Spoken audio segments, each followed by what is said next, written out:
Yan, nandito na naman tayo sa El Nido, Palawan. Dito yung sikat na destinasyon ng mga turista. Ayan o, ayan. Yan yung malaking ano nila.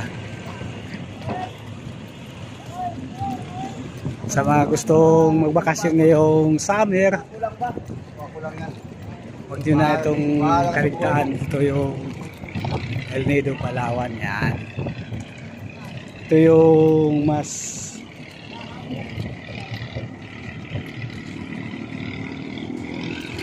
maraming isda oh. Ang dami, liliit lang oh.